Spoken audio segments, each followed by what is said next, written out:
প্রিয় দর্শক, আসসালামু আলাইকুম। আশা করি আপনারা ভালো আছেন। আলহামদুলিল্লাহ আমরা ভালো আছি। আমরা আজ আছি জল্পনা কল্পনার পরেও আমরা দা টক মোশন পেজে থেকে আপনাদের স্বাগতম, অভিনন্দন। আমাদের মাঝে আজ উপস্থিত আছে মোহাম্মদ ইয়াসিন শেখ স্যার। আপনি কেমন আছেন? আসসালামু আলাইকুম। আলহামদুলিল্লাহ আমি জান্নাত, আপনি কেমন আছেন? আলহামদুলিল্লাহ আমি ভালো আছি। অনেক ষড়যন্ত্রের পরে, অনেক জল্পনা কল্পনার পরে আজ আমরা উপস্থিত হয়েছি দা টক মোশন পেজের পক্ষ থেকে। সকল দর্শকদের জানাই সালাম, শুভেচ্ছা, অভিনন্দন। আপনারা আমাদের পেজে ফলো দেবেন এবং পাশে থাকবেন। আপনারা যদি আমাদের পাশে থাকেন আমরা কখনো ভয় পাই না। মিস জান্নাত, আপনি কি বলেন তা? জি স্যার, আপনি যেটা বলছেন সেটাই আমরা। স্যার, আপনার কাছে একটি প্রশ্ন ছিল আমার। আপন মানুষরাই বেশি আঘাত দেয়, আপন মানুষরাই বেশি ষড়যন্ত্র করে, এদের বিষয়ে আপনি কি বলবেন? কি বোঝাতে চাচ্ছে তাই? হ্যাঁ। এটা হচ্ছে এমন একটা, যে আপনার আপন সে কখনো আপনাকে আঘাত দেবে না। মিস জান্নাত, আপনি মনে করবেন এই পৃথিবীটা হচ্ছে গোল। হ্যাঁ, পৃথিবীতে মানুষ কখনো চিরস্থায়ী থাকে না। জন্মগ্রহণ করলে তার মৃত্যুর স্বাদ গ্রহণ করতে হবে, এটা যেমন চিরন্তন সত্য। আপনি একটা কথা ভাবেন মিস জান্নাত, একটা মানুষ, আমরা তো একটা মানুষ, যখন আপনাকে একটা আপন মানুষ আঘাত করবে, আপনি মনে করেন সেই মানুষটাকে খুব বিশ্বাস করেন। বিশ্বাস করার পরে সেই মানুষটা, একটা জিনিস আপনি মনে রাখবেন, আমরা যখন বিশ্বাস করি, আমাদের শ্বাসনালী, যখন এই শ্বাসনালী নিঃশ্বাস যখন আমাদের অতিবাহিত হয়, যখন আমাদের শরীরে প্রবেশ করে বা বের হয়, তখন আমরা কিন্তু মানুষটা জীবিত থাকে, একটা মানুষ জীবিত থাকে। আর যখন আমাদের শরীর থেকে এই নিঃশ্বাসটা বের হয়ে যায়, তখন কিন্তু মানুষ মৃত ঘোষণা করে বা আমরা লাশ হয়ে যাই।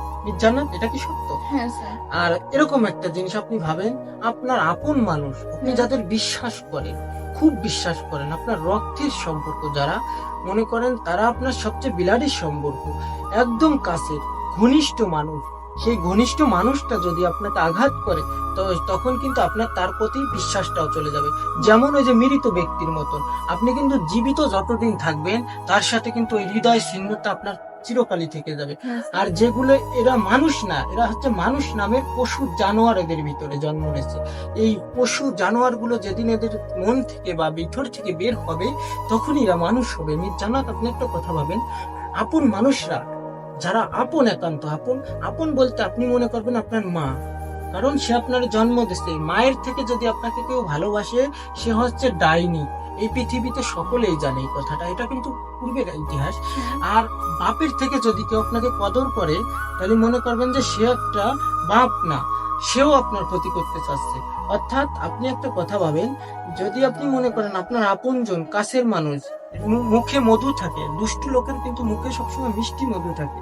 আমি একটা কথা বলছি, কিন্তু তেল চর্বি খাবারের মতন, তেলযুক্ত খাবার যখন আমরা খাই, মিস জান্নাত, আমাদের কিন্তু শরীরে কিন্তু শেষ করে দেয়, ভিতরটা কিন্তু নষ্ট করে দেয়। ওই তেল জাতীয় খাবারে কিন্তু আমাদের শ্বাসনালী বা হার্ট দুর্বল করে আমাদের কিন্তু মৃত্যুর পর্যায়ে চলে যায়।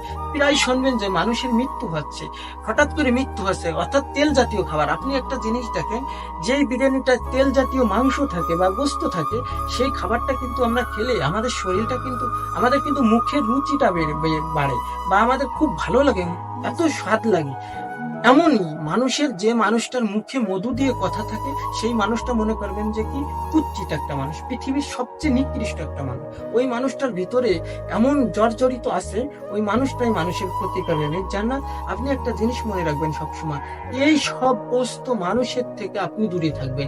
আপনি না, প্রিয় আমাদের যারা দর্শক, যারা এই দা টক মোশন পেজের ভিডিওগুলো দেখছেন, আপনাদের সকলের উদ্দেশ্যে আমি এই কথাটা বলতে চাই, আপনারা মিষ্টি মধু দিয়ে যারা ব্যক্তি কথা বলবে, তাদের থেকে আপনারা নিজেদের সেফ রাখার চেষ্টা করবেন। এরা কার সাথে কি কথা বলবে, এটা এরা কখনো বুঝে পারে না।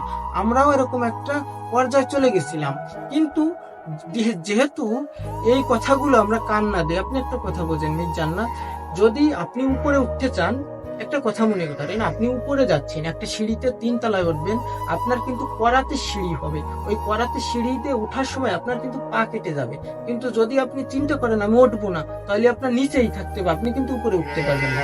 এরকমই এটাও এরকমই, যে আপনি এখন উপরে যাইতে চাচ্ছেন, কিন্তু আপনাকে কিন্তু উপরে যাইতে দেবে না, মানুষ আপনার পিছনে লেগে থাকবে। এখন আপনি বোঝেন যে কি করা যায়। আমাদের এই পৃথিবীটার মানুষ হচ্ছে অদ্ভুত জীব, মানুষের শত্রুতা কিভাবে করা যায়, মানুষের খারাপ কিভাবে করা যায়।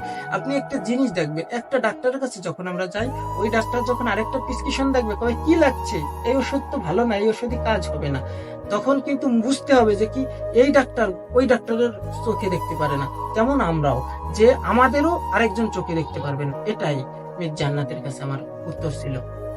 স্যার আপনাকে অনেক অনেক ধন্যবাদ। প্রিয় দর্শক, আর স্যার যে কথাগুলো বলছে আশা করি আপনারা বুঝতে পারবেন।